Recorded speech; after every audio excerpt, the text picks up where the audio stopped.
it's on.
Sharon?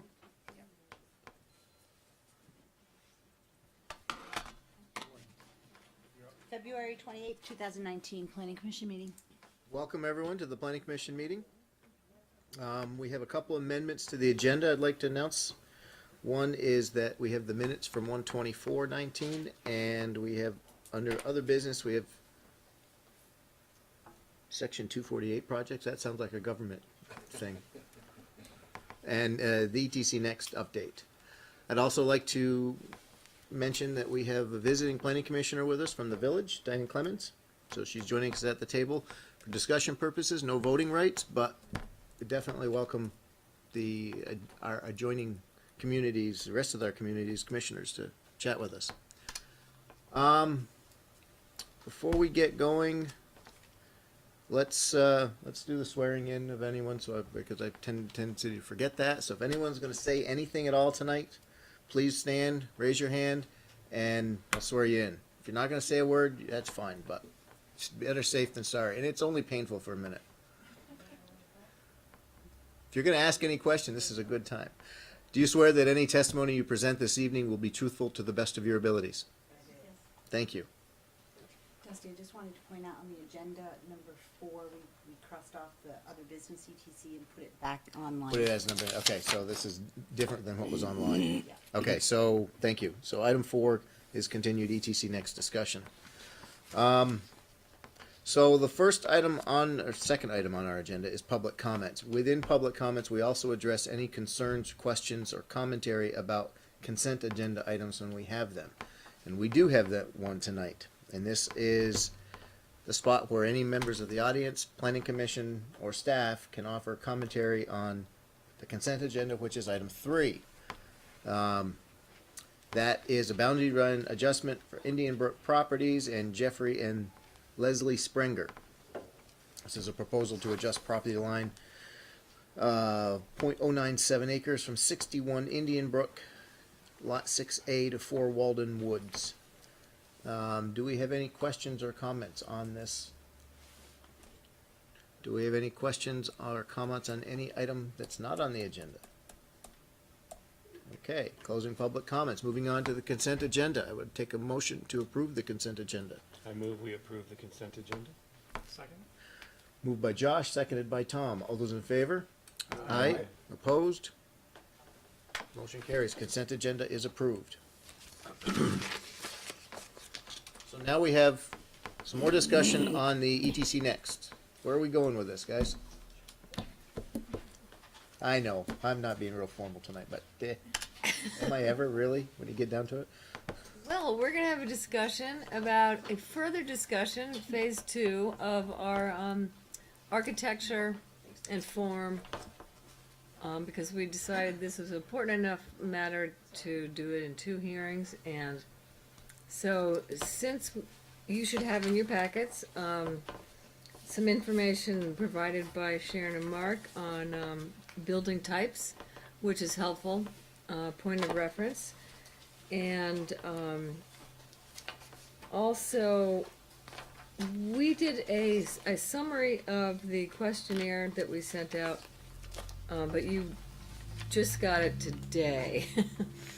And, but we'll go over it tonight. And thanks, everyone. We got some really good information.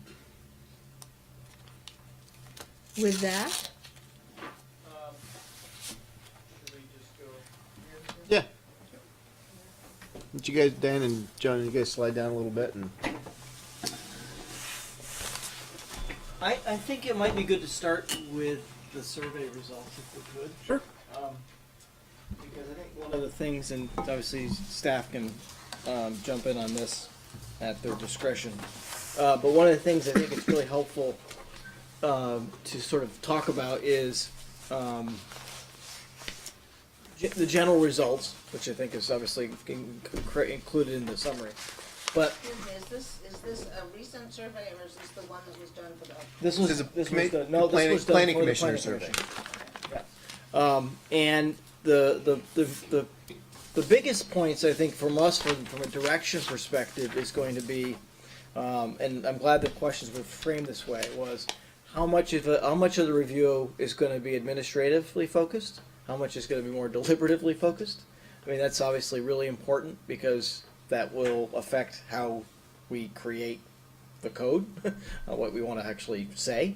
The other thing is that there are some elements, and you sort of look through this list of the elements that are included for potential this level of detail analysis. There are some things in there that the Planning Commission has indicated they would like to have a high detail level of review that I would caution could become really problematic. And I'm going to use color. I'm going to pick on color as an example. And that's the first one. A fair number of you responded to the survey in several of the districts that you want to have a high detail of color. And I think we talked a little bit last time about the challenges of creating guidance on color that allows for enough variety to let a developer, developer of a building architect have some visual expression, but also prescriptive enough to give you guys some comfort that you're not going to get some real outlier that creates all this potential impact. So it's a really challenging thing. If you look at a lot of form-based codes, there's oftentimes color is not regulated at the level of high detail. So if the Planning Commission wants us to do that, we're going to have to spend a little time thinking. We haven't come up with a solution yet, but come up with some thinking around how we want to approach that and still give you guys the tools, the tools to be able to give some wiggle room to the deliberative part of that. Because I think you're going to find yourselves faced with a potentiality of somebody coming in and saying, I don't conform to the guidance specifically. How do we deal with that? And that's what the code's got to tell. That's got to tell everybody how to deal with that situation. We need to be clear with everybody about what happens if they aren't going to be able to conform to whatever the code says. So that's one thing I'm a little concerned about. A lot of these other things, as we'll walk through tonight, that's straight up normal, relates to forms, relates to placing building lots, all that stuff. So that's one thing. You also talk about, again, I think the issue there is, if you look at the sort of the other slide, the black and white one, is building color was sort of split decision about whether it's deliberative or administrative. So there's another complexity. If color is administrative, that means Dana and Darren get to decide.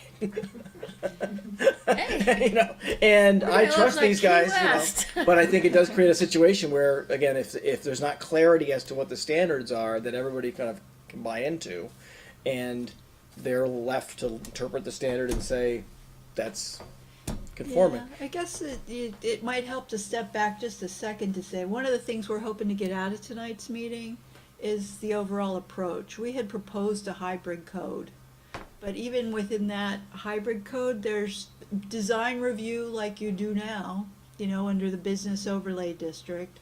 So that's one option versus going more towards a form-based code, which is much more prescriptive on the other end. Yep. So we're looking at where in that meter you guys want to fall, basically. And wouldn't it track that the less prescriptive something is, shouldn't in theory the higher the comfort level be with the planning commission to let it be an administrative approval? or is that not? The more Yeah, prescriptive it is. the more Sorry, more prescriptive. Yes. Yeah, Yeah, so that's right. Right. So if you can look at the code and say, okay, and the example, the mock-up we did for you guys is kind of, if they go through the box and they match up all those numbers, staff can say yes or no, right? That's how that would work. They either meet the setbacks or they don't, or they meet the stepping in of the building, or they don't. They can sort of they can summarize that. That's pretty straightforward. So when you guys get it, you can say, okay, we get that. It's where these other sort of less empirical issues become problematic. So I picked on color. I'll pick on landscaping as another one. You can have code that is very prescriptive on landscaping. It's also can be really onerous to administer. It can be really complicated. Like there's code that actually says you need this much shading we on have some of that now. and some of that now you've got, yeah, but it can get really complicated. You can say how much shading is in parking, how much in shading is in green space. You can divide it all up. There's a lot of math that goes along with it, and I think it can become more complicated. And again, that's not a reason not to do it. But I think you guys also talked about wanting to have more deliberative discussion around landscaping. I believe is the summation of some of the standards. Like, so if you want to have a more deliberative as a body review of things, then the standard needs to allow for a more variety there. So it'll become less prescriptive. So what I'm trying to figure out is to Sharon's point is if we're going to have a hybrid code, what are the elements that we need to take to a level of prescriptive clarity that you guys feel comfortable enough allowing staff to be administratively reviewing, and where are the things that we need to make sure are, guidance, but you guys want to have more deliberative piece. And it seems like, negotiation, a discussion around those things. It seems like the landscaping was one, the lighting was another one. Signage, I think, was not one, actually. Looking real quickly at this, it appears that the visual representation is what needs Yeah. to be delivered. Yeah. Right. Yeah, the aesthetics of the building as it relates to. I mean, looking at this, looking at that, what everybody's done, what you guys did, and you're talking color, you're talking landscaping, that's the presentation. Yep. Which is the impact to the community, which is what, a good example of that is the, buffer along Elm Martin. We started talking about having it be consistent, not by species, but by presentation, both on Corporate Drive and along Elm Martin, at the advice of the tree warden. And it wasn't by species. Species change based on salt tolerance and so forth, so it's hard to say that it has to be here. You got soil types, you got all that, so that starts becoming, what does it want to look like? And that's kind of a subjective approach. And that doesn't mean there can't be, and I think that's really important, it doesn't mean there's not good regulatory language that describes what your expectations are. It's just a matter of how, the level of prescriptiveness you want to get to. Yeah, that suggests more of a design review process. Right. Versus an administrative. Which we're not really splitting these out right now, but this is, This is kind of the crux of it, though. It really is. I mean, it's Right. like, do we want to have some of these things have a more design review orientation, and others? So let's say hypothetically you get a project that's done under this code, right? What would happen is they'd go through the building types and the lots layout and all that. And they would check off all those boxes. They meet all those requirements, right? And that would be part of the staff review, and they'd get that. They'd say, okay, they've met all those requirements. In addition to that, they provide the details that you need to see relative to architectural design, color, materials, the landscaping, the lighting plan, all that kind of stuff. That's still you still need to get that. That still needs to be submitted. It still needs to go through the process. What you would then have is tools that say, okay, let's using materials as an example. There may be in each district, or over in the ETC entirely, there may be a materials palette that is established that says these are the materials that we would expect you to use for this particular type of building or in this district. there's guidance there. It tells them. It says this is the material, but it gives you guys a deliberative process to say, okay, there's that one exception. The architect comes in and said, I'm not going to use, and I think we talked a little bit about this last time, I'm not going to use this material. I'm going to use a substitute for this material that has the look and feel and character of that, but is not explicitly articulated in the standard. That's the process that gives you the flexibility to say that's okay. If if it's more administrative and more prescriptive, it won't necessarily give you that level of wiggle room. So I think you're right, that is I think the long and short of this survey was that it's the visual expression of the building as it relates to the setting that's really the kind of the key thing that you guys want to have some continued opportunity to deliberate on.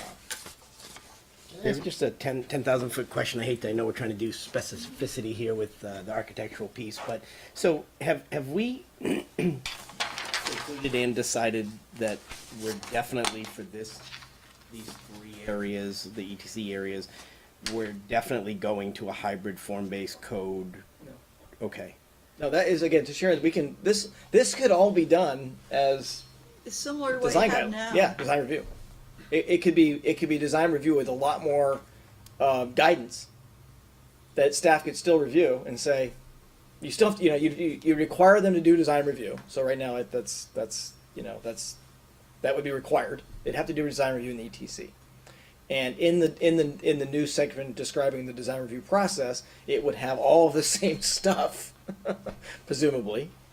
It's a different mechanism. So it could become it can achieve the same outcome, I think, without having to go through a hybrid code, and it's more similar to the model you've got. So that is a viable option here. And I think given the fact that you are interested in sort of a combination of deliberative and administrative, that may be Right. reasonably appropriate. I mean, in this we case. did send around the Santa Ana example.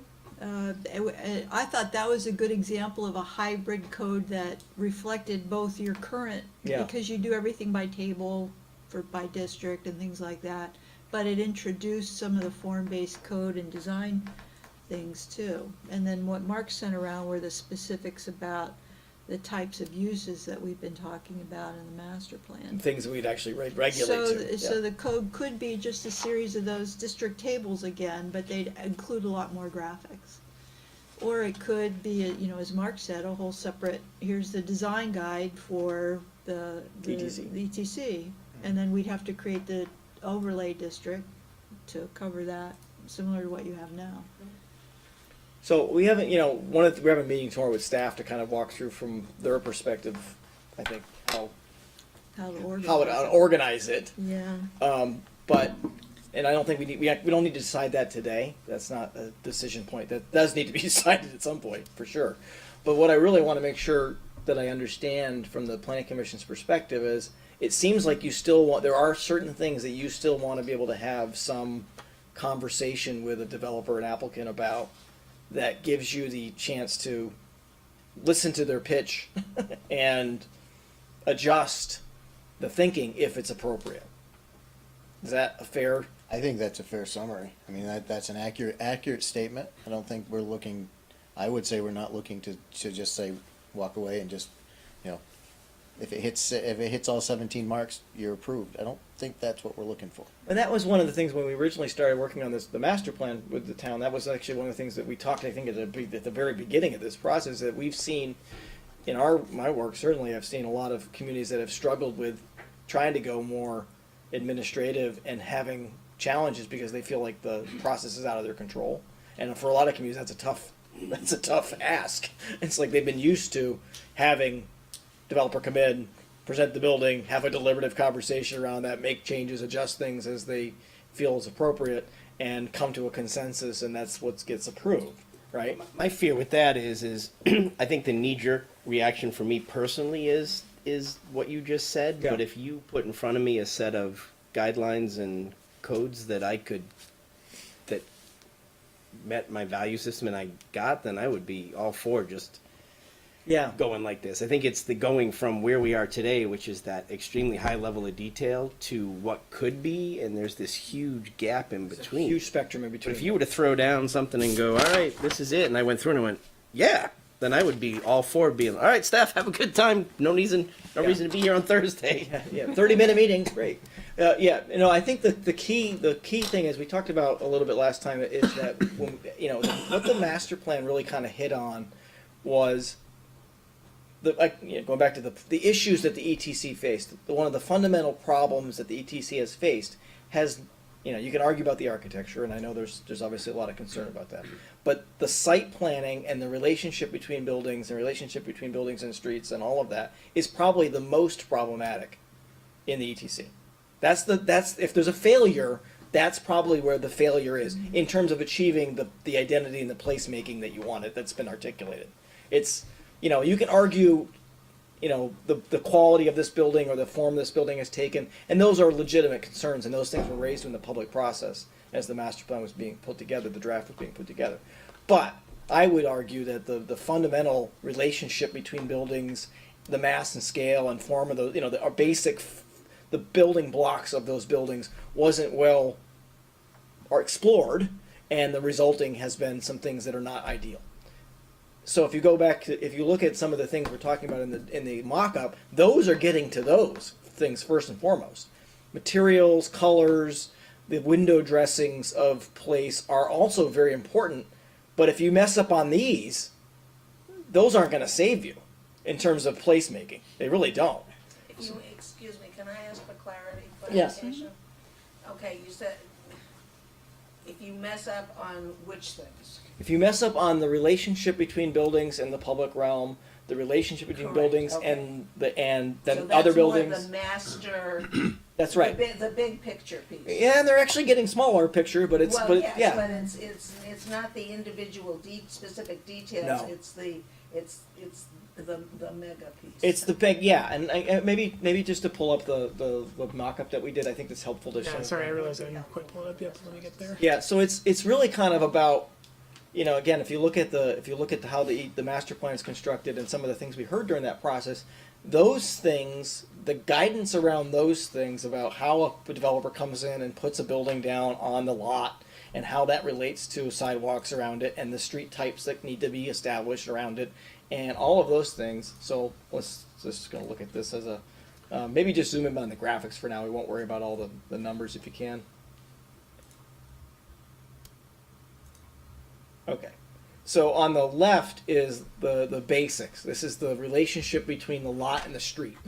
So there's a lot, there's a primary street, there's a secondary street. We need to define what those mean because they have meaning as it relates to form and all the things that go along with it. And we have an open space requirement. That's C. That's just shown graphically as a thing within the lot. Then you have the placement of the building. That's the second side. That's the placement of the building within that lot. So there are dimensions related to where that building should ideally go. It should be this close to the street, so it's not set too far back. The parking should go behind the building. The building should have setbacks related to its surroundings. So whether they're another adjacent use or if it's a conservation area, it may have a different setback. There's a frontage requirement. These are basic lot. This is basic stuff. There's a frontage requirement, not just of the lot, but of the building. You want that building to not just be, the entirety of the building on the front or too small. It just starts to creates less. And there's a proportionality. E and F are basically the proportionality of that building related to that lot. So you would rather have somebody come in and make a smaller lot with a building that's got an appropriate amount of frontage on it, so that the building has presence on the street. That's the premise behind that. So it's basically just expanding on the dimensional standards that you already have, Exactly. adding some in. Yeah. This is math. This is prescriptive. This is prescriptive, This right. staff should be And checking And staff this can go out. through this and go, what they filled out A, they put 6, and B, they put 12, and did those conform to the standards? No, that's a problem. We need to talk about that, and they'll intercept all those problems before they get to the planning commission. So everybody's happy. Which often they do now. So I mean, this is where I think the hybrid comes in. Is some of this is already done. It just may not be done in this style. Sure. So as we get into this, it feels more and more to me like we're staging. We need to enable maybe future direction by putting some structure and putting some expectation of additional staff work or different work done by staff. Darren's getting better every day, so he's just. Yeah, But I'm not, I mean, that, to me, the hybrid is, I don't see a need to be completely prescriptive. I don't wanna go Well, too part far, of I don't the- see a need to go that far yet, but, Getting back to the Santa Ana example, it's got all the dimensional stuff by zoning district or by building types, and maybe it might Combine it, be- yeah. But it also, instead of having a design review overlay district, it has some design standards that could be more design review-y kind of standards for each district that are specific to that district. And that's one of the reasons we had to survey by district to see if there were variations on themes and that. Well, one of the things that's really, I think, really critical though, is that this kind of guidance, like, eliminates the problem of the parking lot coming to you in the front of the building on a primary street.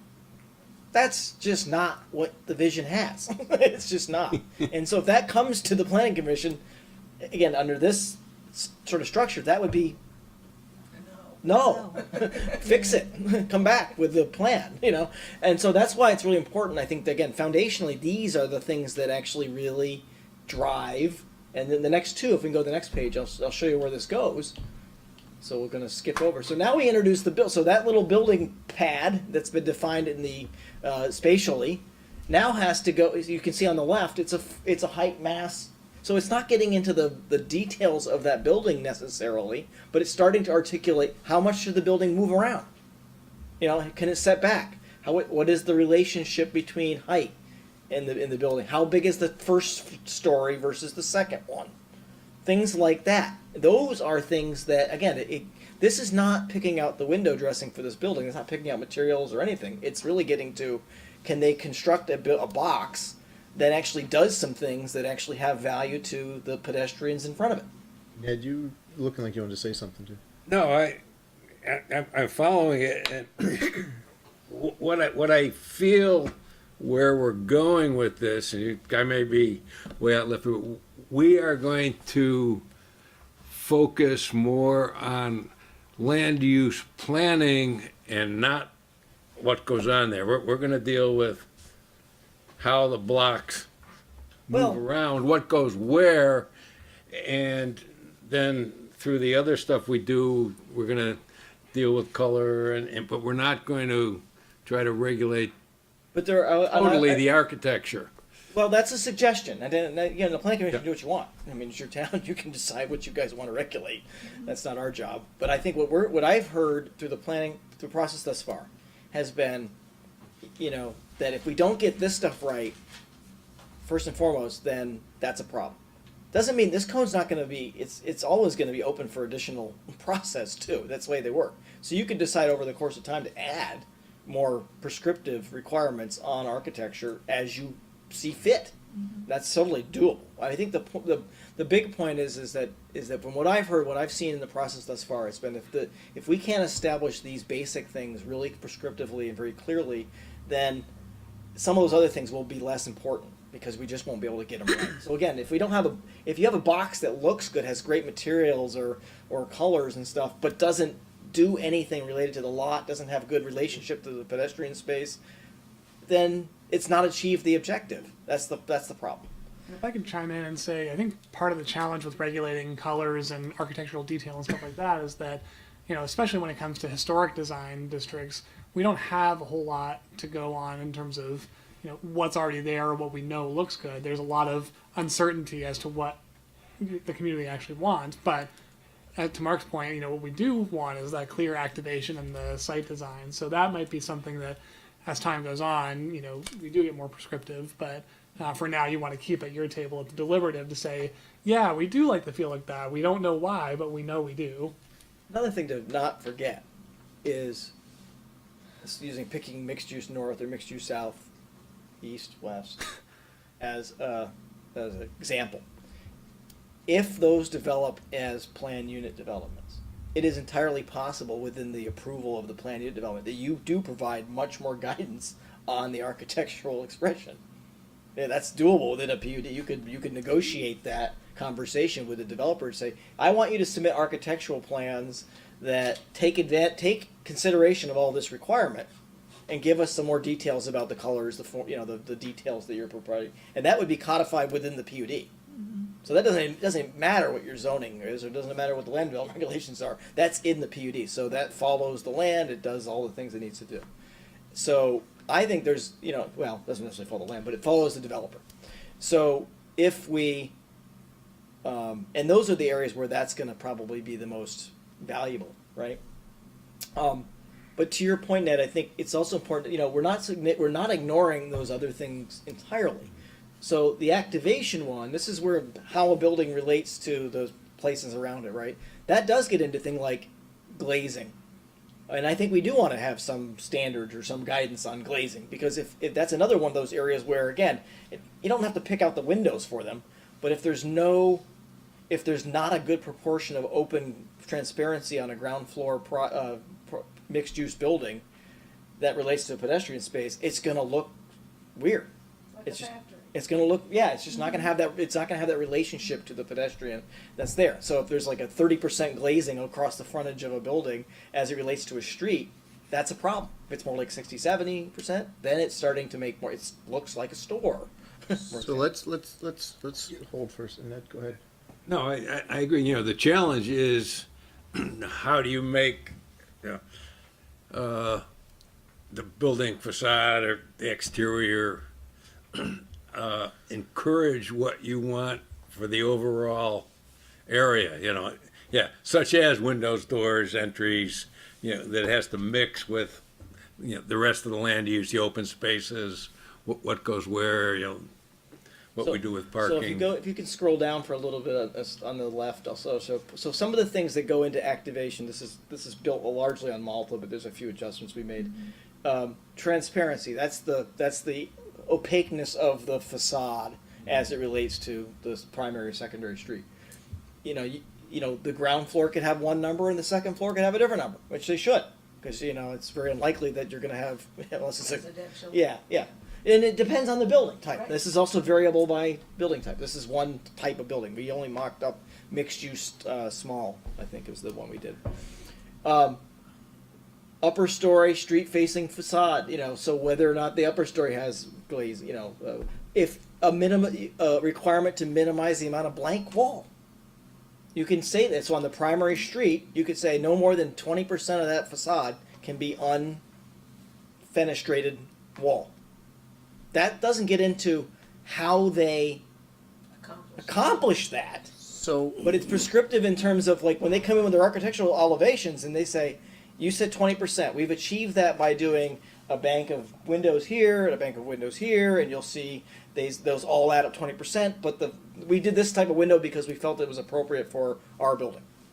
That's good. so I'm gonna play thick for a few minutes here, and ask, a couple things. Number one, if we were to say a percentage, how do we know enough at this point to offer a percentage? I'm not asking for answer just yet, but I mean, is that something? Do we have enough information to in this phase put in a percentage, or do we just want to say, hang on a second, Paula, or do we just want to say we need to have we can't have a huge blank wall? Are we at a point where we can do that? Number two, what's broken that we're really trying to fix? Instead of, I'm looking at this and I'm not opposed to this. It's just, are we trying to gather too much on this pass?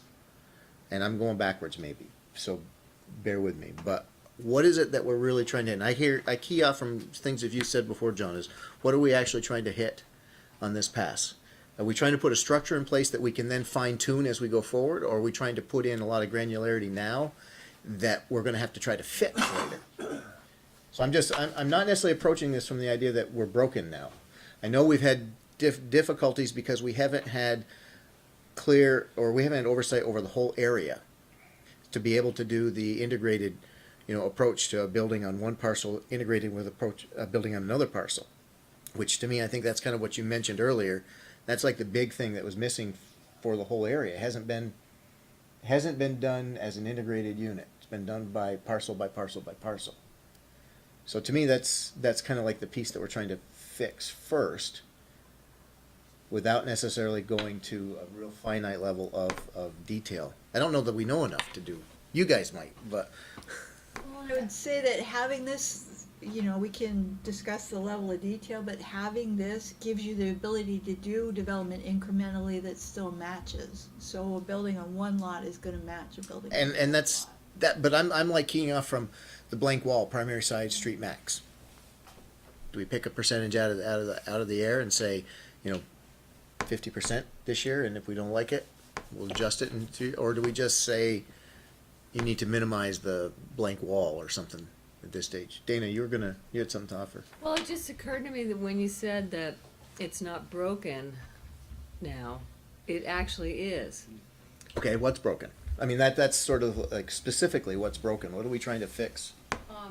We need the design review, business design review district is not detailed enough to be able to deny projects and stay out of environmental court. And that was one of the main motivations of this project. Two things. People don't like the general appearance of it up there, and we need more details so that we don't get caught up in that vague and ambiguous regulatory language that will ding us. And a hybrid code is a path to fix that. Yeah. That or more regulation in general. Well, more specificity in the regulation, and that's, to Dusty's point, you're trying to figure out what element it is that you need to fix in order to get the design outcome you want and be prescriptive enough to stay. We won't do this in one pass. I mean, anything like this is going to have to be done, adjusted, continually modified, just like the regulations are now. So, what's going to put us in a bind, or not put it? What's going to be the enabling language, or enabling approach for this first round? I mean, something like this, we could dig into this for years and years and years to get the level of granularity to make it perfect to begin with. But what would be it? For example, on the blank wall, let's keep picking on that. If we needed to take something, we've never done it before, we've never discussed it, we have, everybody feels you should have X amount, how do we enable that without necessarily coming down to a square footage? Or do we just offer a square footage?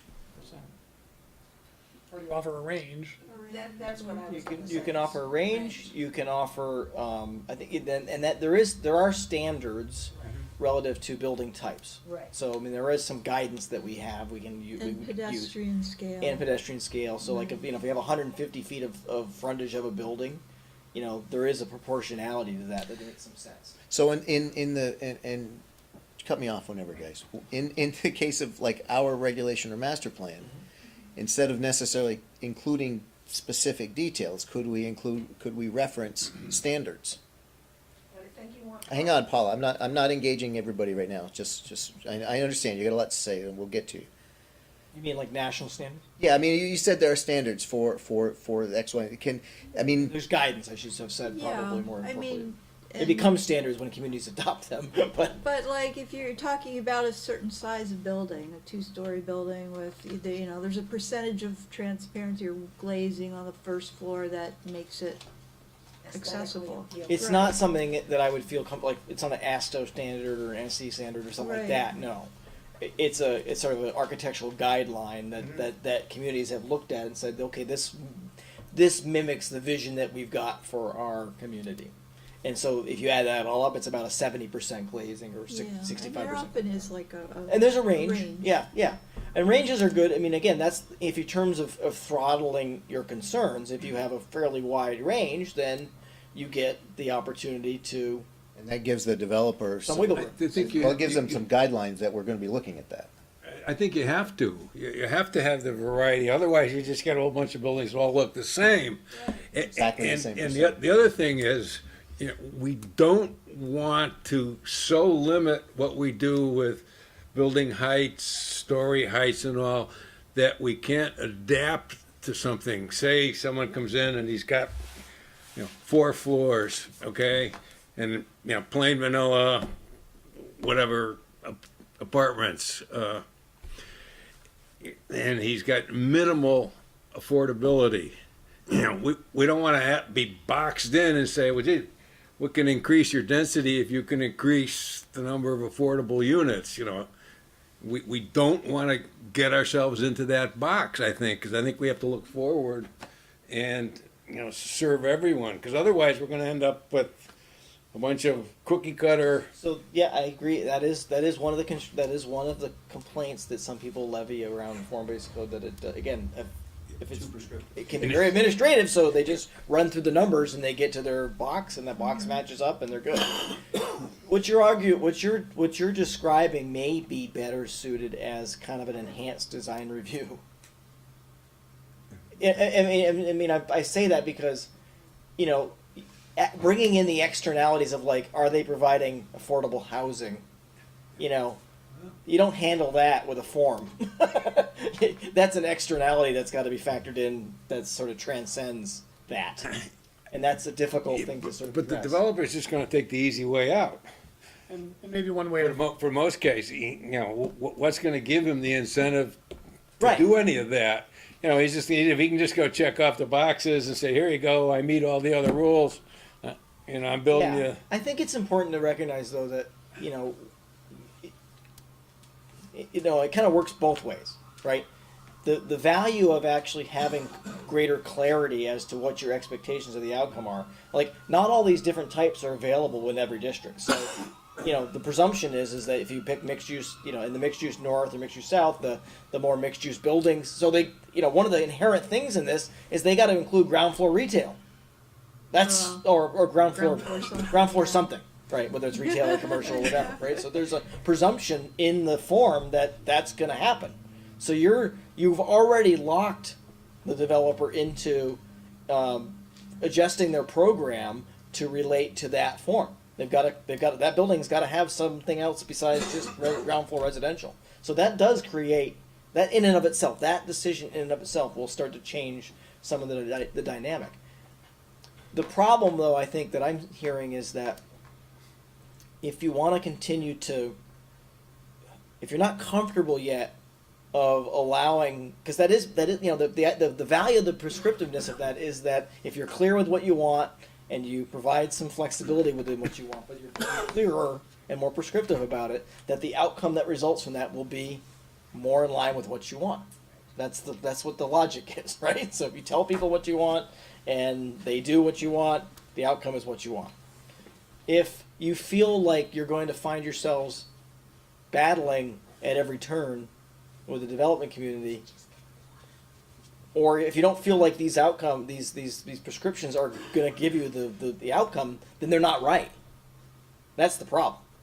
If what's being prescribed is not going to give you the vision you want, then there's something wrong with the things that are being Well, articulated. I think it's like a first draft on something.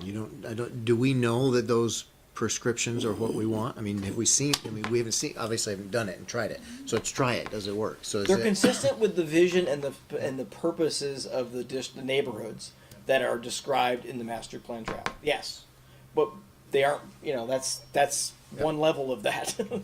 Paula, I cut you off earlier. Would you? No, it's okay, it's just that it's hard to remember everything till the end when you open it up. I'm not. And I'm not. It's just. It's. Okay, It's okay. okay. I think that, you know, the more mega pieces of the relationship of the buildings to the site, those things I think we can probably be pretty specific about and be, you know, more prescriptive about. And have less leeway for people, that those things need to be a part of it. But that's not getting into maybe the glazing. That's more specific to a particular area and what the purpose of the buildings in that area are. So that's a different level. It's an important level, but it's the next level down. So what I'm saying is that there are ranges, and there may be a fairly narrow range in the big plan. And then as you get down to the general look and articulation that you want of buildings that has a little bit more to do with the actual architecture, that can have maybe a slightly broader range. And then as you're getting down into, you know, some places that might be even more specific, then you can get even So in the- broader ranges. Yeah, And the same thing with colors. I mean, you can have a range that is compatible so that there's variety, but within that variety, there's compatibility. So that nothing selected from the range for that area is going to stick out like a sore thumb, that it's going to blend nicely and be integrated. But there's still option for individuality. So going back to if you go back to the first page there and sort of flip around a little bit, but 1 and 2 are nothing. It's the same thing you're doing now. I mean, that's essentially, Right. it's basically, you know, With some variation. with some variations, but it's But, pretty yeah. similar. One of the big things it does introduce, I think, with more clarity around is the primary secondary street thing, which is really kind of critical. But that's the basics. That's your point. And there should be a lot less. Well, no, I Wait. the next thing is the Yeah. basic. Well, So let- these are the absolute basics, right? Okay. You go to the next one, number 3. That also has. There could be some variety, like the stepping back of buildings, right? Yeah. There is some variety there. That doesn't necessarily everything's got to be 10-foot.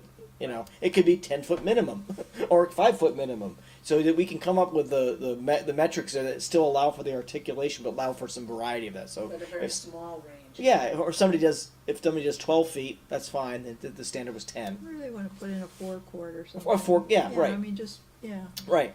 It's when you get to the activation, and what's not shown is the next level is the things that we were talking about, colors, materials, and other sort of, related to the building itself. That's the absolute highest level of sort of digging in. So if we accept it from Paul's perspective as a premise that, if we can get more prescriptive on all of these 4 dimensions, and the last one has much greater deliberative discussion around. That you're going to get to colors, you're going to get to materials, you're going to get to landscaping and lighting and things like that. There will be guidance, but there needs to be more of a deliberative process around those things because they are. And with a greater range. Well, So no, you get yeah. progressively. Yeah, let's, But I think that's to me what I heard from that discussion. I think there's some value in that consideration of that. Tom,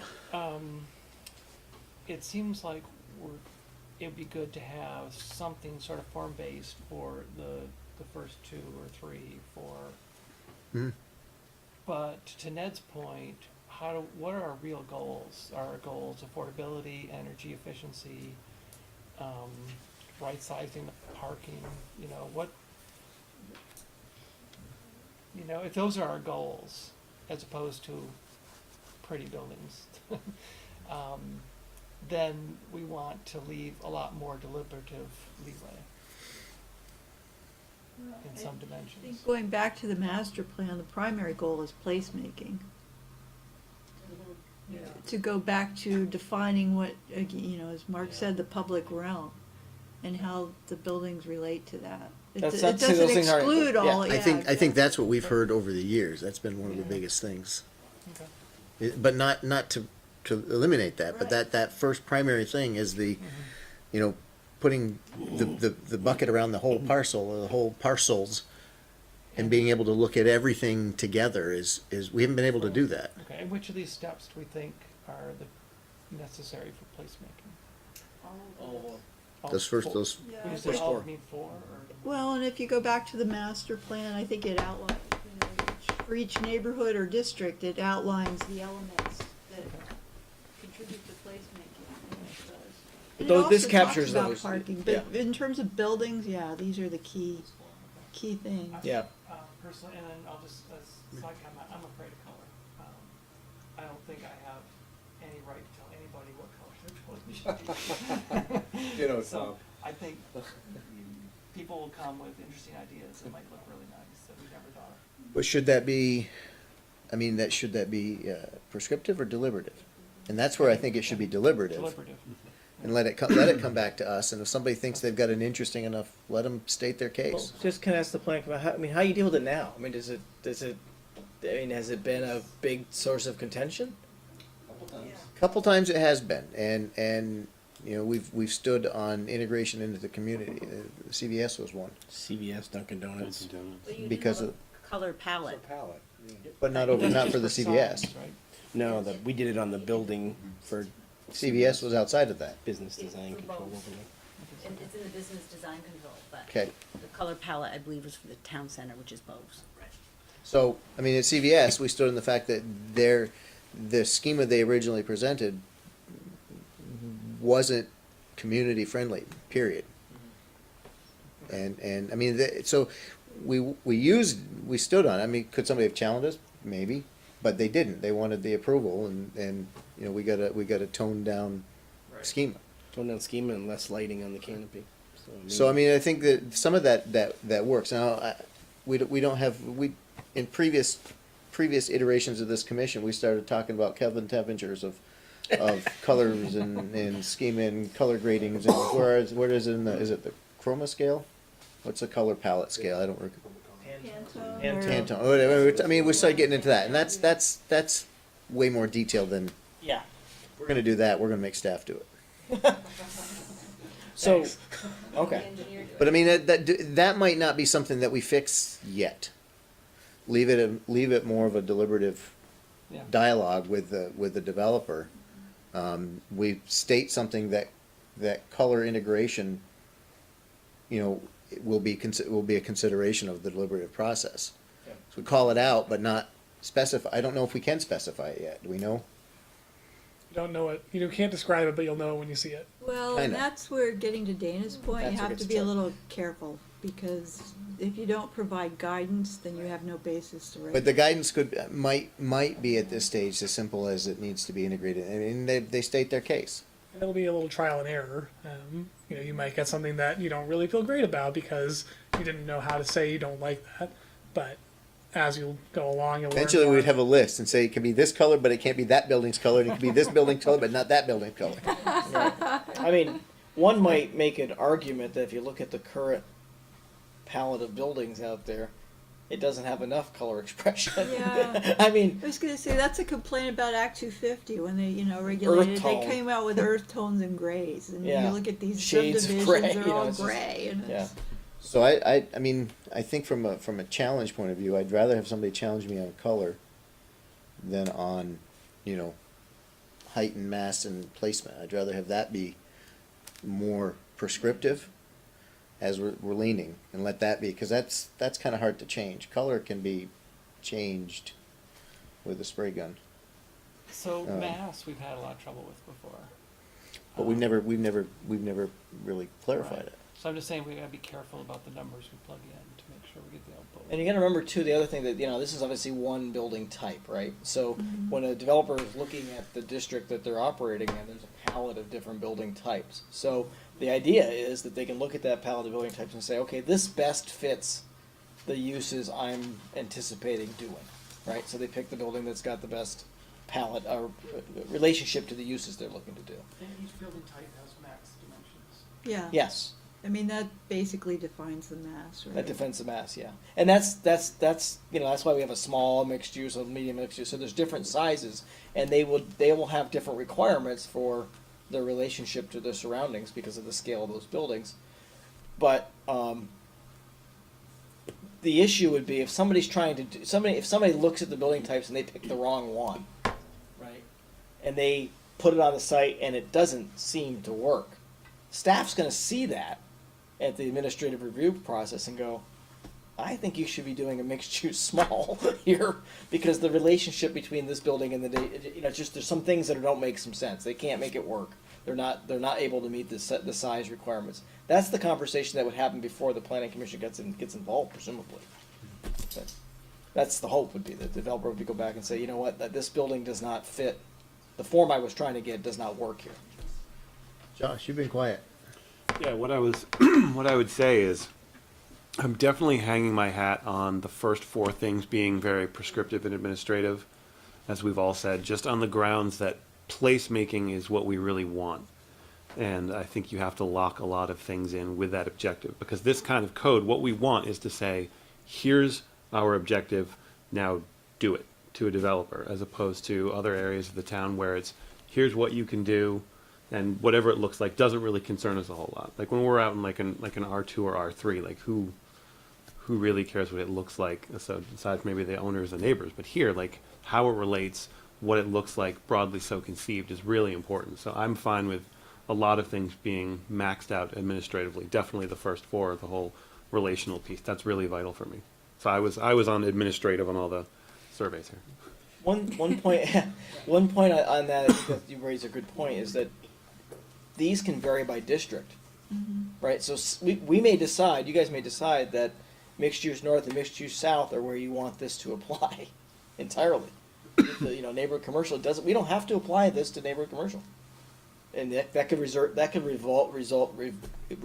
devolve back to its current zoning for all intents and purposes. I'm not suggesting that's the case, but again, back to your point about the placemaking being really important. Where it's probably the most important are in the mixed use districts, where you have the greatest potentiality for new development and for infill and redevelopment, right? So we know the outcome there is going to be, if these first four things aren't done well there, it really would affect those materially. Where if you look at the neighborhood commercial, it's different because there's a lot of established built environment.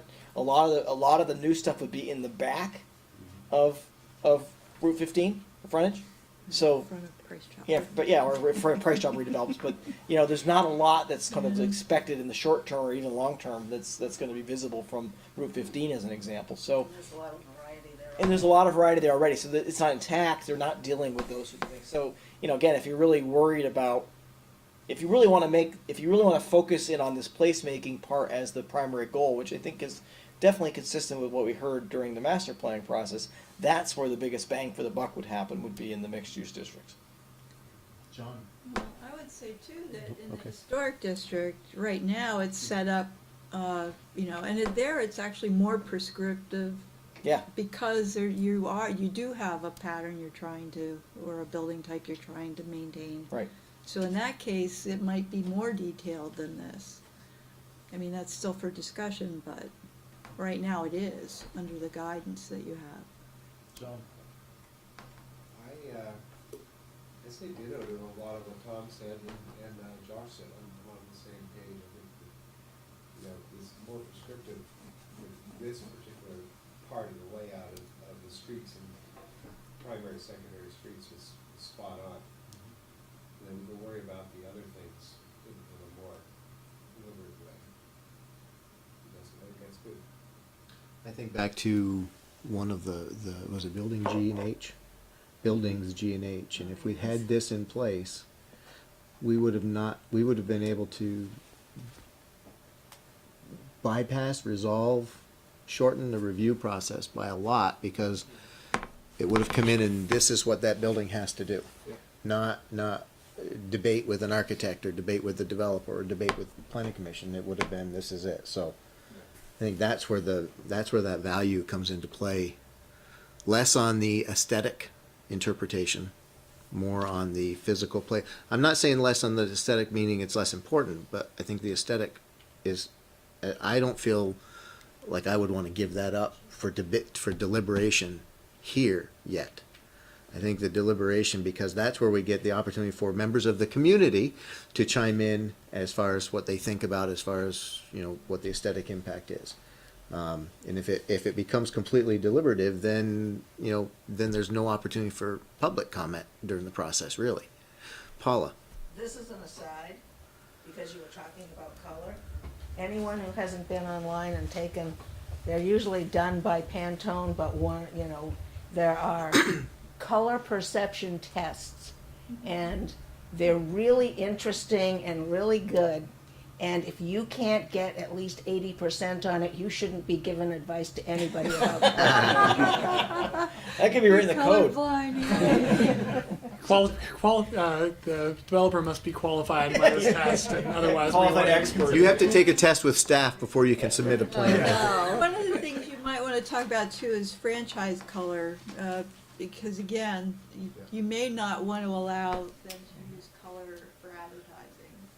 Yeah. That's often written into some of these regulations. So John, how about you? What are your thoughts? Pretty much the same, and, you know, I echo Tom's comments on color too. And, you know, franchise color is a good point as well. Those things are gonna be really hard, I think, for us to really, I mean, you can say don't have any color, but I feel like there are good, I mean, it needs to be almost more subjective. This will be the first clear building. Black and white Yes, but like, it's always going to be hard for us to consider things like if we had a requirement that it must fit in with the neighboring buildings, but you're not realizing that through the trees you can see that building in the next neighborhood, and it totally stands out from that. And that's the kind of thing that, you know, a public might come in and comment on that we didn't consider, you know, but the code allowed it or the requirement allowed it. So it's going to be hard on things like that. So would you interpret that being a deliberative item that we review? Yeah. So again, I think we're still sitting on a lot of the aesthetic stuff at this phase. We don't necessarily have the tools or trust the tools yet. There are probably tools out there to evaluate color and so forth, but There are, yeah, and again, you know, 4 activation, 5, you know, building materials. I mean, there's other ones that can be applied. It's all about the comfort level you have, and the clarity you want to communicate. If you don't have the comfort level of understanding what you want, then you got to be very careful about providing the standard to it. Yeah. That's the issue, right? I mean, if you get back to if you look at how some of form-based code have been applied in a lot of like new development areas, they essentially are easier because there's been a process around that says the look and feel of this is going to be, you know, whatever, and they can design the buildings, they can design the materials they're going to use, the palette they're going to use, all that stuff, and be very prescriptive about that. So when the development comes in, it's very easy to do. You know, we did not. You know, when we did the building survey for the town, the big survey for the town, there was not a lot of consensus. There was a lot of variety about which types of building people liked, and so that's one of the things I think it's kind of a cautionary tale about the being too prescriptive on some of that stuff, because the community is not in a single-minded voice about what they want. I don't agree with you on that. Well, that's what the results said. I mean, the results. well, that's not it's. I think it's a valid point. I mean, everybody has different. We hear a lot of different presentations. There wasn't consensus. There wasn't broad. There was some consensus around certain types of buildings. Yes. But there wasn't as much. The questions also raised things about materials and things like that. There was questions around. That's where there was less consensus around it. And what people tended to like in the buildings that they looked at in the survey, they tended to like the buildings that actually had a better presence on the pedestrians. You know, that looked better from the road. Some more traditional forms was certainly, you know, desirable. That's what I was talking But those traditional forms have in common is they actually really are well related to the pedestrian. They look good from the street. There's a lot of glazing. There's a lot of porches. There's a defined primary entrance on the primary street. Those are the things that people, I think, were keying in on, and that's what this does. And they were interesting. And they were interesting, right? And so there was articulation in those buildings and things like that. This would cover those types of If things that are more if this is a prescriptive. football field, this will get us to the 50-yard line. I could get you a little further than that, Yeah. honestly. Yeah. Diane, how about you have any thoughts to add in? Not too terribly, no. The only experience that we've had with design review in the village is the prescriptive downtown New England center that everyone has the perception that we will continue to have, you know, and through eternity. And there is no allowance for change from that. And I think change has to happen. It's sort of like Stowe not allowing the golden arches to go in. They had to conform to a New England fashion up there. They couldn't put the 1960s models of McDonald's there. And I don't think we as a community would want that at this point in our lives. But I agree with you that sometimes color makes it interesting. Okay, although neon something through the woods, no, I'm not too thrilled about that personally. But you know, it depends on where you are, and unfortunately, what happens over time is those screening trees, they get older and taller, and they don't do screening anymore. Mm-hmm. So it's so what was good now isn't necessarily good 20 years from now. But I like the direction that you're going in and the discussion that you're having. There was a time when Harvest Gold was popular, so. Avocado. John, your thoughts, question? Yeah, last time we met, you were talking about the slider between, how prescriptive it might be or how deliberative it might be, right? So, if we're like, you're saying in the example that you're getting past the 50-yard line, just with this stuff here. And then now we're trying to figure out, like, at what level are we on that slider with all these other things?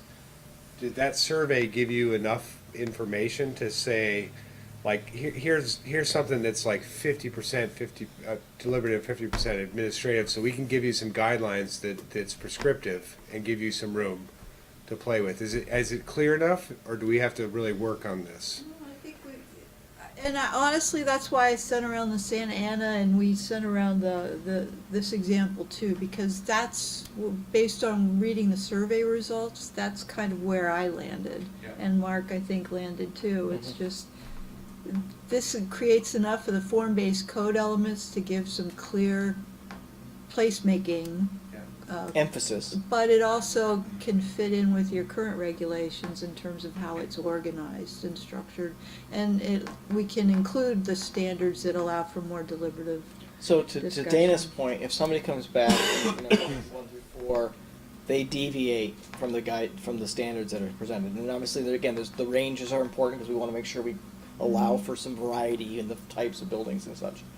But if they come back and they're outside the ranges for a number of criteria, that's a basis for saying no, and it's defensible. And you've got backup. You're not going to be finding yourself in a Corps without any backup there. And I think that's the key. The way it works, the standards don't give you the backstopping of the guidance, the real guidance that say this is the ranges within which we're going to expect to see some of these things. You got it for height and a few other things, but not for some of these other criteria. And that's important. Do you guys have a bunch of examples with the numbers? Yeah. Picture, And say, this is a number. look at the I think the Malta one, New York one out. That's a good one to look at. I like that one a lot. I think that They Santa Ana's both good. do. Both the examples that were they have sent out numbers. have numbers, and those are pretty common numbers. I mean, they're not unusual. That's the Santa Ana. Yeah, that's that's Malta. This right? is Malta, yeah. That's Malta. Yeah. Yeah. So there are. I mean, and a lot of the codes have. The ranges are pretty similar because these building types are, they're archetypes. They're not designs. Mm-hmm. They're not meant to be definitive site plans or definitive architectural plans that they use. They're guidance. So Dave, any thoughts from your point of view? I mean, I agree with everything that's been kind of said by everyone that kind of chimed in. I think my comfort level is going to get more and more toward administrative the more we can define and add specificity to it. That's my 2 cents. So the one thing that was mentioned earlier, there was discussion around one of the goals for this was placemaking. I think one of you guys said that, right? Yeah. But another goal that we heard through the master plan process, the drafting of the master plan, was to increase the density in the ETC. That is an absolute byproduct of the process that we've been thus far. So that's another reason why,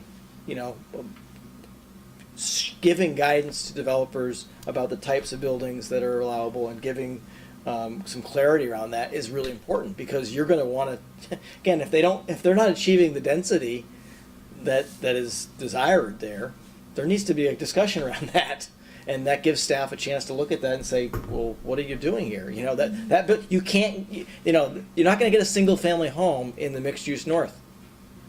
So that's a real guidance that says that's not allowed, and you're gonna have to do a mixed use building there.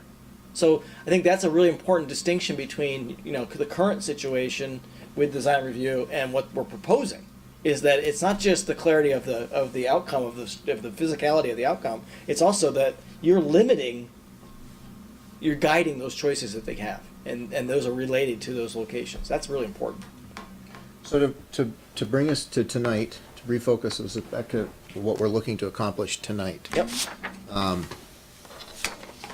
wasn't 100% clear, but it feels like we've come around and circled the wagons pretty solidly around being very administrative and prescriptive around those first 4 items, and it looks like, you know, the survey reflects that. And I would say that, especially in this first pass at doing some major overview like this, there are still going to be some ambiguities that could be challengeable, but many of them are going to be locked in, and you know, we can have discussions with developers about color, and you know, we can deal with that. But I mean, what do you guys feel? Do you need more from us this evening on this? Is this, or There was- staff? Do you guys have thoughts? There was one. I have one thought, just sort of structurally the way we approach this.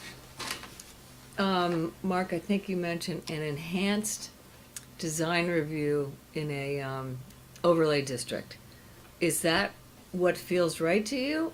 Like, what is your gut? So when we talk about this and form-based hybrid, enhanced design review and an overlay, So what are you sort of referring to with that? And I know it was mentioned, but I'm not really sure. I'm not sure where or how that applies. I'm looking at this right now as being the base structure of having more or less form-based code up to a certain level for the placement, mass, so forth, and then still having a descriptive or interpretive regulations like we have now. It's going to change. I would say that my thought was getting away from the overlay district, because there is variation by neighborhood or district in this, even on some of the other stuff, and then building it into the district standards. And we can always reference back to the master plan. I mean, that's part of the, We would Right. reference back to the master plan anyway. right. Right, it will be So- referenced back. So I think what we're talking about, just to be clear, you know, the value of doing that, it's not, again, in terms of outcome, it's really whether we want to be, it's maybe more expedient. It doesn't change, I don't think it changes the materials we're putting together, or the coding that's going on. It's just the mechanism by which it gets put into place. Would we modify the business control overlay? I would say we would try to get rid of it. Yeah, I mean, I think that's one question we haven't figured out yet, is like, do we? I mean, that was my, that was Yeah. my thought. Would- And just take would those we need it? standards We and wouldn't make them necessarily need, yeah. Wouldn't need it if we did what we were No, Right. aiming to it do. kind of Because it would- supplant it. This Yeah. this would do that on a wider scale. Because it's specific to each district, you just download the standards from the business design control, put them in the district standards, and beef them up. So Dana, what can you does this circle? I mean, go back a little more about what you were talking about with the enhanced.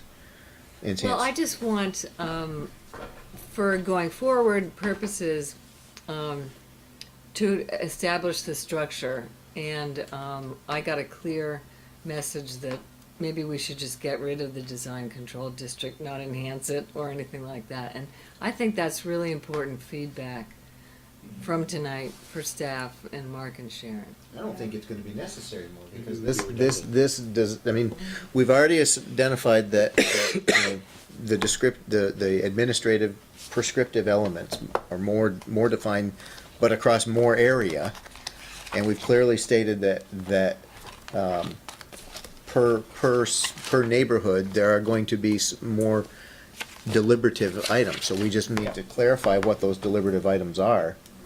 Business design control is a neighborhood sort of process, so we'll be looking at whatever. Does that sound? I mean, is this where we need it to be tonight? Because I don't want to. I mean, Oh, this. definitely. This is really good. This is really helpful. And that's tomorrow's discussion, I think, is how are we gonna frame the regulations? Five We people can all go in get a room, started 2 come out. drafting. That's how that's gonna work. Mark, you had another question on one of these specifics, right? No, I wanted to talk. Yeah, well, there was one that stood out to me that I thought was interesting. Building use function, and this is a segue to the next conversation. So, building use function was deliberative, and that's a problem. Well, not completely. Not completely, but I mean, No. but I think what we did, we talked about this before, is one of the things that we're trying to do is associate uses with building types. Types, right. So that somebody goes down through the table of uses and they say, okay, if you're proposing X, this is the building type we are going to be looking for, right? So this is if we're looking at the mixed-use shop front, traditional shop, Yes. single-story shop front. Right, yeah. That where you look, I mean, Yeah, that would be. that would be one of them, right? So you look at the retail establishment, that's got to go into a traditional shop, a mixed use small building or a traditional storefront building, those kinds of things. That's the form it takes. It's not again, it wouldn't be like, a good example would be a retail establishment in the mixed use North District shouldn't be a single story box. That's not what the vision talks about. That doesn't say, that's not your standalone CVS as an example. That would be incompatible with the way that neighborhood's described. But yeah, and we presented, and it's in the master plan, a use table that's organized by use category, I think which you have that. ties You can- to the building types at some point. Right now, those uses are still listed as permitted or conditional. Right. And one of the recommendations in the master plan was to take at least some of them out of conditional into permitted if you're doing it by building type. But there are still uses you may want to run through conditional. Why would we care? Well, you want to It create impacts people, their options, their choices they get to make, right? So that's one of the things in terms of the way this changes that we're proposing would, on the ground, affect things. Some uses, we talked about this a little bit last time, and I definitely wanted to put a pin in this tonight, if we could, is the drive-through is a good example. Right. If drive-through uses are allowed, then we need to have a building type or an accommodation to a building type that can address that. Because if we don't have that, that creates a real gaping hole that we have to deal with. So it's really important to this process to go and make sure we have clarity on the uses that are going to be allowed, permitted, I should say, and to make sure that those permitted uses have a building type that we can associate to them that makes some sense. Smell another survey. Is that? I smell another survey. Maybe, So that would maybe be we could send we could do because that. we had recommended a few new uses within that context, and we'd also suggested eliminating most of the drive-through auto-dependent uses in those Yeah. areas. So if we, again, and this is not necessarily, this is district by district. So drive-through within the mixed-use north, drive-through the mixed-use south. There's some there now, and that we get that, but do we want to encourage another, I'm not picking on McDonald's, but another Burger King down the street? Or another drive-through use down the street? Is that appropriate? The guidance from the master planning process was no, people didn't want to see those things. So that is probably one of the big questions in terms of the uses that we need to kind of come to terms with. So yeah, that might be good for another survey. We could definitely do a survey around that with working with staff about so you guys understand that more. I think that survey was helpful. Kind of the same thing, is it administrative, or would, I'm not sure I'd do conditional Well, we use just in that context, but site plan review you might have for some of them, so. Or we could just put at this table and say, is it permitted, conditional, or, like you said, maybe site plan versus, I mean, it almost sounds like you, regardless of whether it's in permitted or conditional or allowed, you need a building type associated with it. Yeah. You definitely do. So if it's conditional and the building type is X, and X doesn't fit on the lot that they've got, it doesn't matter if it's conditional or not, it doesn't work. Right, so and if another single option- family's not allowed, that's not gonna be a type. So I don't know that it, so we'll do permitted, conditional, or not allowed, or something like that. Or site plan, like I said, I kind of am Mark's court on that I'm not sure you need conditional use. I don't know how often you do conditional use review now. Sorry, yeah, you're right, it's more of a Site plan deliberative at the review. planning commission table versus, To deal with some of the more deliberative things. yeah. is that more of a zoning situation today? So we're not eliminating the zoning board, so Pretty much would be. this would be eliminating the zoning board. So I In this area. don't, I would actually recommend not doing anything with the use types right now and just making sure that anything we've got has a associated building type. Right, I mean, that is an option. and then just not worry about that yet, because I think there potentially would be ripple effects onto other commissions and boards that we're not quite prepared to address yet, is sort of a thought. Could very well be. But it would also be very easy in the future to, slide things into one column if need be. I've got a comment, but Tom has been waiting. Yeah, Tom, so, sorry. back to use by form type. I'm a little concerned about that, cause I'm thinking to like a restaurant, a restaurant could be like an ultra-modern fancy thing, or it could be like a farmhouse, right? So why would we wanna restrict what a restaurant looks like? Go into multiple types. Yeah. It doesn't necessarily have to be, it's not one for one, Okay. but there are certain things that you would like, like you use a retail. A retail can go in a mixed use small, mixed use medium, mixed use large, fits in all those categories. It fits in but it doesn't fit into a single story, commercial building, for example. Say you had that type. Retail, We might, in here, we may not want that. Like that would be the big box retail, right? So the way to think about that is, if you look at this Yeah. table, instead of the top row being district, it would be use, and you'd say, all right, this use. Mixed use storefront would work for retail, Do we office. have that table yet? That's in process, but we don't have it completed yet. That's one of the things that's one of the things Sharon's talking about. We do have a start of that table, but that's one of the next pieces we work on. Okay. And I like they have a general building, which I always thought was great, because I think of General Steel. Trying to- Actually, we do have some of that in the master plan. There is. In those chapter 7. Yep. Is that- So what else do you, this sounds like this needs a little more prep first, whether it's a survey, whether it's just staff working on it and you guys working on it, or. Yeah, but I think that's our next piece of the discussion is to get with you in the uses and make sure you understand the clarity around. Yeah. These are the uses that we think are allowed. We want to make sure are clearly fit within each district. And also vertically, which within multi-story buildings. Yep, the multi-story buildings. There's that issue, and then these are the ones like again, I kind of heard mixed messages around drive-through last time, and if we're going to accommodate them, we need to make sure we accommodate them, but we need to understand the consequences of that. If you look at that 1, 2, 3, 4, if you have a building type that's got a drive-through there are differences in terms of setbacks and relationships that you need to establish because you now have potential crosswalks or walking paths across the drive aisle. You see it all the time. A bank's got a big curb cut, go across that. So there's things that need to be done in terms of how you address that on all those dimensions relative to a drive-through. The other piece of that is with the drive-throughs, like on a bank, potentially you don't need as much on-site parking because the traffic isn't stopping. In this day and age, no, because As long as everybody's you banking can on my get the phone. throat but, On your phone. yeah, right. Everybody's banking on my phone. No, but I think that is you're right. So, but also, like, where does that drive-through go? It should go on the back of the building. Yeah, And that's oftentimes or that the side. or the side. And so there's guidance that needs to be provided so that if you're going to allow those uses that can allow a drive-through accommodation, that we give the guidance so they know what to do. And I think the next meeting we're going to talk a lot more about That's uses. densities, right? So we'll have that for you next. Yeah.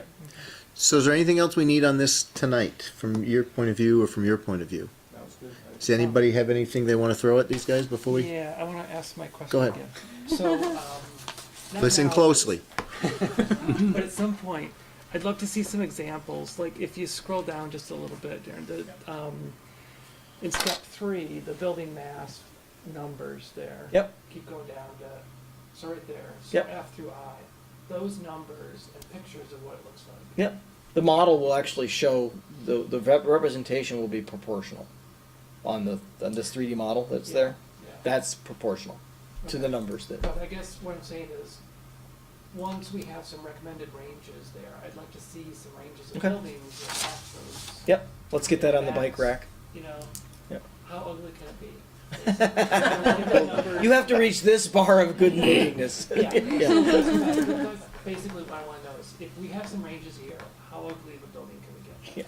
Now, the other, maybe related to that, and somebody else had asked this earlier on, if we take that standard and we say that's gonna be on the whatever neighborhood, can we take an existing building that's in that neighborhood and say how it would fit or how it doesn't fit with proposal, that'll give us a real example of how something, we're talking wall mass, or open space on a wall or That's whatever. fine. Yeah, I think we can do that. I think let's work with staff to find the right building, and pick one. I think we pick an example of one that we think It's ought to be fun. Well, even if it's one that shows how that fits. I mean, whether it fits or doesn't fit. I think a real life example will. they mostly won't. Well, but it would be good to see that because Yeah. that'll see what we're trying to get to. Where they would mostly fail, but based upon where we're Yeah. moving is in the articulation. of the Yeah, buildings. where And the height too, but I think actually some of them probably are close. But if we use the articulation for sure. if we use one, that'll make it a real example for us, and not. I mean, a line drawing is great. 3D drawings are great. But having something that we all see, we know what the mass is to us, and Well, let's redesign I'd- one of the buildings. I'd throw Don't laugh. I'd throw the glazing question up against Railroad in Maine. I mean, I have a personal. I am like I struggle with that building with no glass in the front. I think that's a very interesting building. Which one? So that one would be. One that's cockeyed to the road that drives us all crazy. Oh, down here. Railroad in Maine. Oh, yeah. So the glazing on that one, I would love to see how our testing would go against that, because that has no street-faced glazing. It has a transom window and 2 man doors. So that one, personally, I struggle with. So person doors, Dave. I apologize. Apologize to the chickens and the men. No, Doors. I think we can definitely get some examples of this facade represents 60% glazing. This facade represents just so you can sort of see. Just to put a real life example on it. I mean, We can't be the first ones to ask. No. That's out there. We got access to that. We have access to that. The question, though, I think is, I want to be a little bit sensitive about redesigning the building. I was being facetious, obviously, because this isn't to redesign we're going anybody. forward, man. We're going forward. But This that's isn't a right. redesign, So but this is, we need to see what this means. And I think to Tom's Yes. point of what does 70% mean? What does, if we're talking a range of 30 to 60, what does that mean? right. Um, Yep. you know, We can that's just, definitely show that. because that did come up when the proposed Starbucks building over by Lowe's? We started talking about the visual front. I don't know, who brought up the visual appearance? Ed did. Ed. So, I mean, we got a mural put in. I mean, we got them to agree to do murals. You know, Now, That whether might- that's an acceptable alternative Next to the to dumpster. glazing. Well, and we did it on the Ace. We had the faux windows put on Yeah. the Ace to. Yeah, so yeah, that but the it's- street on Essex Way wasn't going to be just a wall. see, that would be coming when we have a primary street. Essex Way would be a primary street as well as, so it would be, different standards would have applied. So that would be a good example to see. That is a good. Commonwealth and Carmichael, is that what you're talking about? G and H? Essex Way, no, Ace Building. We're talking about the Ace building when we had the faux windows put on the street side Yeah. to break up that wall. I mean, I think the commission recognized that it was a primary. Yep. It would be helpful to have visuals of different glazing ranges for different stories. Yeah, yep. So, The other thing I think we can include in there, get some examples of the articulations. Right. So you can see, okay, this is a relationship of articulation, 5 feet, 10 feet. I think the Santa Ana regs were great for. They do provide a lot of guidance there. That was Yeah. great for that. So let's pull together that as a package, so we'll have that for your next meeting, so you guys can have that in advance. But I think the survey idea would be helpful too, and the uses as well. So I think there's two little homework things that you can work on. Okay. and you might get better compliance with the next one. We got everyone but one. Yeah, I know. You gonna, any name shaming going on? There's no shaming involved. I You can tell you, can't- I started glazing partway through that thing because it started to not. I don't know, but don't take my answers with a grain of salt. I'll just say that. One other, just before I think we're getting wrapped up, but one big thing before I forget, I think it's important to recognize that when we're talking about the standards that are going to be created, so the buildings are one part of that, but there's also the street. We've talked about that before. There's the open space. We've talked about that further. So all of those things come in the totality as it relates to this administrative deliberative piece. So in addition to figuring out the, again, we talked about the relationship of the building to the street, there's going to be guidance and standards around the street. And there's going to be guidance and standards around the open space types that get built. So you have way more tools in terms of the inability of the current design review to give guidance. This is going to give way more prescriptive direction about how things get built. Yeah, I'm interested in the open space. Yeah. Good for tonight?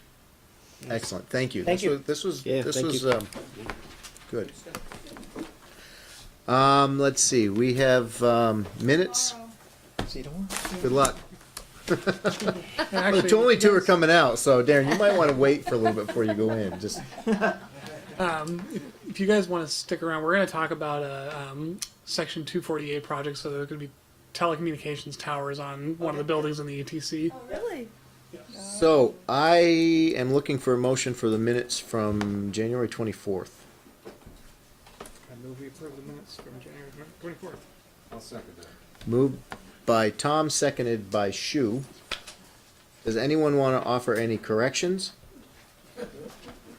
All those in favor of the minutes as moved? Hey, Aye. Opposed to minutes pass 7-0. Is this a me or is this an everybody? That's everybody. Okay, I'm gonna start this over to John and then we can pass it down through.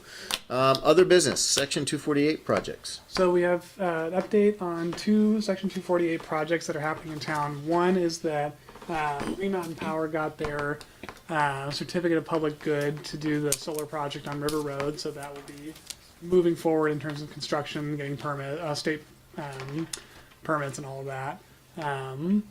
And the other one, we just got advance notice for wireless telecommunications towers on 7 Carmichael Street, which is where Timberlane Dental is. So this is Route 15. This is Carmichael Street and Commonwealth Avenue. This is the building that we're talking about. So I will show you a elevation of what it's going to look like. They're basically just big panels that will go on the top of the building. And I say big, but I mean 6.5 feet off the roof of the building. So comparable to the existing rooftop mechanical, but just wanted to make you aware, and it seemed pertinent to bring it up tonight since this comes into design review. Even though we don't have any jurisdiction on this, because it's a Section 248 project, and they don't even care if we have design review standards. But if we do want to comment on this, now would be a good time. Beats a tower out in the middle of the field. Yep. Does anyone have any heartache over that? Okay. Okay. One other thing I want to point out with the design, just want to find it here. They are proposing a utility box in one of the proposed landscape islands. This whole area isn't built yet, but the plans show that they're going to take up one of the landscaped islands with a utility box. I don't know that there's a way to tell them not to, but I think it is. Let's see. Yeah, I think it's a backup generator or backup power supply. What town has been painting all the utility boxes? What was that? I was driving through a town the other day and noticed all the utility boxes were all painted. They had like designs painted on them and flowers and birds and stuff. Yeah, they can do murals on them. So, no comments? We should free our consultants. I mean, I have a misfortune of having been involved in a lot of 248 proceedings. I mean, you can comment as a community and request. I mean, is that on a street? What's that on? So it's on an alley, really. What it would be. So. I'm trying to understand where it is. Okay. Side parking. So this is Carmichael Street. I think Commonwealth Ave comes down here. So this would really be, access between these two sites. So what would eventually be a back alley. Yeah, but it could eventually get to a redevelopment. I mean, there could be redevelopment adjacent to this. Right. right? Yeah, and the idea is that this, and sorry, it's not showing up very well, but this area, I can't show you on there, Mark, but, come on. This area is yet to be developed, and in theory, we'll have a building going like so. Yeah, okay. So, just playing devil's advocate, I would rather have this here Yeah. in the back of the building, not to be affected by adjacent development. Right. Well, That should be a heavy lift for them. is there a sidewalk back through in the back? Yeah, there is a sidewalk there. I'm not sure what the utility of that is either, but We can go back to the existing aerial, sort of see what this will look like. The option is to also address this with them directly, yeah. The developer, yeah. outside of the public service board process. So there, if you zoom up on this island here, oh, sorry, touched it. That one's fine. Oh, okay. That is one of those dang screens. That's the one over here. Yeah. But this island has a green belt on it already, and a sidewalk. I'm not sure the dimensional requirements for that little box thing, but again, not to create challenges for this property related to that backup generator or other equipment. It's like if it went here, it'd be the back of the house. It wouldn't affect anything that happened on this site, and it seems to me, from my perspective, it'd be better in terms of its. And I don't think that's a major lift. It'd be tearing up more existing pavement, but Not that much. not that more. much. Yeah. And Hanford, just right below there. Hannaford is, sort of here-ish. This is the back access road behind the outlets and Hannaford. There's a drainage ditch right there, like where that, Yeah, there's like a little path that goes from this parking lot down to that access road. That's that right there. It's that kind of thing, though. My experience has been the utility cabinets are those things that always get put in the wrong spot and you always regret it later. It's like, Yeah. why is that in the middle of the site? Yeah. So, So staff can reach out to the developer and the applicant to see if they can move that, if the planning commission would like us to do that. The irony is it's the same landowner on both those Yeah. lots. Yeah. for now, right? for now. So it's in this, Okay. Does anybody have any, that sounds reasonable to, if we have a Yeah. recommendation in Better Life, see if they're amenable to it. Great. We'll report back to you. Gus, I would recommend that you suggest that they put a mural on that utility box. Because We're not gonna put murals on utility boxes. Well, No, but, okay. it's my there, granddaughter's- we don't get stuff on utility boxes. Okay, well, I'm just saying, the kind We're- gentleman who was sitting next to me was talking about through trees. We can give his kids some cans of paint and let them go at it. I'll tell you what, the pre-K that's sitting down there, down the hill there, you can give them the paint if you'd like. But my granddaughter goes to Kinderworks, and I look through that on a regular basis when I pick her up. So, some beautification of it would be pretty good, okay, because it's pretty scrub-like as it is now. So depending on how life changes, okay, I'm assuming it won't be continuing to be scrubbed, it'll probably be beautified at some point, because things will develop. Okay, because even though that seems like it's the back alley, it's not really a back alley. It's not a back alley for that business, because that's their front door. Because they are in the back of the building. So, everything's relative, I guess, is what I'm trying to put it down, is that same thing of moving that utility box into their current parking lot than somebody else. Just because they think it's a parking lot now, it may not necessarily be a parking lot in 3 or 5 years from now.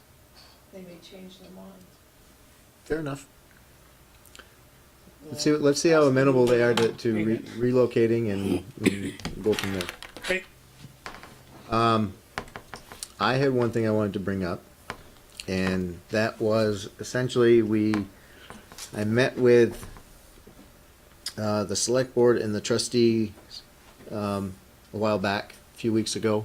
I don't remember how long ago now, and talked about the collaborative efforts between our commissions. And both bodies endorsed us being in a more collaborative. They didn't specify how. They basically said collaborate. There are some concerns from the trustee side about how. So, without getting too caught up in what we're gonna, how we do this and what we're doing and so forth, I'd like to just get everybody's agreement, hopefully, to participate in workshops and, try to attend some village PC sessions, even if we're sitting in the audience listening, just so we have awareness of what's going on. We are hoping to get a joint session soon-ish. Yeah, we were talking about that today, when the next energy planning session will be. Timelines are tight in March and April, but we'll. I was at the last village meeting, and I think they were talking about offering one something around the 21st of March. Is that the? 21st of March is the next comprehensive plan review. Okay. And it includes the energy plans. So one of the things, as far as like if we have joint sessions, workshops, or whatever, we haven't really figured out how yet. I'd like to just say we go whichever commission has the least workload on a particular night, and just do it in that house. Not really get too hung up on which room we use, unless everybody wants to be here or everybody wants to be there, and we just deal with it. The trustees did sort of suggest multiple times that we do a retreat. In my opinion, a retreat should be a joint workshop with pizza on an evening when that is a regularly scheduled night for one of our commissions, and maybe we do it at a neutral place for a pizza session. But the ultimate goal is to be a little more familiar with the goings on in each of the commission rooms. And to that effect, I would encourage folks to, sit in on a village session once in a while, and just hear what's going on, and be a little more familiar with the workflow they follow, and hear what they're talking about, and so forth. And keep your eyes open or ears open, and when we have opportunity for a joint workshop, please attend. That fit pretty much what we've been saying? Okay. I got a couple things. Yes. A couple weeks ago, John and I sat through Dennis Lutz's presentation to the select board Thanks, you guys. Thank you. Good luck tomorrow. about what we have and what his plans are. And he touched a little bit, because it was in conjunction with Dana talking about the ETC project. We then met with Dennis about 3 days later and got a much better understanding of what he's proposing.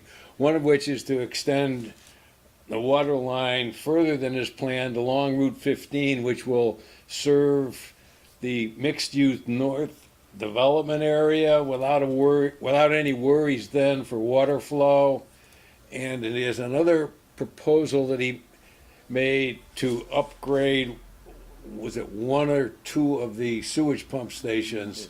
Upgrade one, add a new one. He has since presented both of those as proposals for funding to the select board. And my thought is, do we want to, as a planning commission, write a letter to the select board endorsing the adoption of those proposals to move those projects forward, given the other things we're looking at that will be served more easily by what he's proposing? Dana, do you feel, if this was presented as part of your community development presentation to the select board, do you feel that they recognize our endorsement of this, or do they know that it fits with our plan? This kind of thing isn't typically what you guys do. I'm just wondering if that would be a little premature. We haven't even you guys haven't even discussed any of the Dennis Lutz stuff among yourselves. So first of all, we don't know if you endorse what he's saying. So we would need to have a chat about that as a whole commission. So I just want to make sure it's done the right way. I mean, do they care? Sure. But we want to make sure it's done right or we'll just look silly. Okay, so it sounds like maybe we need to broaden the presentation. Just with the idea of getting a full endorsement or full recognition that this is a direction that supports the ETC Next. I saw that presentation, the select board seemed pretty agreeable once they heard that he was Why They not? actually, improvements. yeah, they actually, I think, are going to get recommendations from Dennis as to, we're actually moving forward with this project. If they haven't already, they're going to get it soon. I think one of the things when we first started, talking about all this, town center development and all was, how is it going to be, how will it affect public works? Will we have a, Dennis Lutz on our side or the other side? I think he is on our side. So I think that, anything we can do either now or in the future to support what he needs to get this stuff done will be helpful. So second, I have more. More than two? I got no. This is the last one's a simple request that maybe Dana or Darren could find out some information for us. As you go down into Winooski, after you go under the highway, they're building an apartment building on the left there. Sticks out, yeah. Totally mixed affordability. I understand that almost half of that project is going to be below market subsidized apartments in a prime location. I'd like to get a little more information as how they put the financing and all together to do that. And I think that Dana might be the best one to go to your counterpart in Winooski and say, hey, how did developers put that together? It's a pretty nice site. I mean, some of those places are going to have a beautiful view out over the river and everything. And I think those are the kind of things we need to look at. And if you could get any information you get, I'd be interested in. Yeah, they got approval to close the road down for a year. Yeah, that's pretty crazy. Winooski controls it, so 3 feet off the road. I have one more little dinky thing. Wait a minute. Ned, Yes. you got anything else? I said two things. don't encourage him. It's kind of fun sometimes, winded. I got more, but I'm not going to do them tonight. I'll keep them for next week. So we're starting a planning process for the Saxon Hill Management Plan for the over 200 acres that the town now owns. I nominate Dustin. Okay, I nominate Tom. Anyway, we're looking to form a steering committee. We just wanted you to know that the RFP, which I think we sent you, It's in your packet. has gone out. So things are going to start moving along, and we will keep you posted on it. But there will be some involvement, hopefully, with the PC. Yeah, let's bring it back. That's something that's worth keeping everybody in the loop on and making Tom do extra work if we need to. I mean, I think we're looking for two mattress corners, I think fits right up there. Here, there's some good deer food in that area. but let's That's what we need to do. okay. Anything else? I was just going to say for Diane and for the folks at home, the reason we have an RFP is to have a facilitator or public outreach person help get input on what the public wants to have happen on that property, what types of recreation or forest uses we want to see there. So with that information, staff will eventually draft a management plan that says, here's what we're doing, here's similar to Indian Brook. Will that include the 200-foot buffer? Or is that going to maintain the existing management plan? Or is that going to be wrapped into this? So I think it's just the 250 acres that is actually owned by the town, because we don't own the 200-foot buffer. It's privately owned, but zoned very specifically. So I think this will be pretty specific to the 250 acres, but maybe that'll be a part of the discussion too, is how trails connect through those buffers. I just want to make sure we don't lose that because that's been a pretty hot topic over the years. The whole thing has been, but, There's something in the settlement agreement about use of the yeah. Okay. Anything else? Let's not forget that town meeting's next week. Some of us like to sit together, planning commissioners. Oh, that's so cute. We have to be there. Well, we like to support staff. There's free food. Thank you. That's not why I go, but thank you. Stop by our table. always does. Anything? Take a motion. I move we adjourn. Second. Seconded by Josh, moved by Tom. All those in favor? Aye. We are adjourned. 8:18.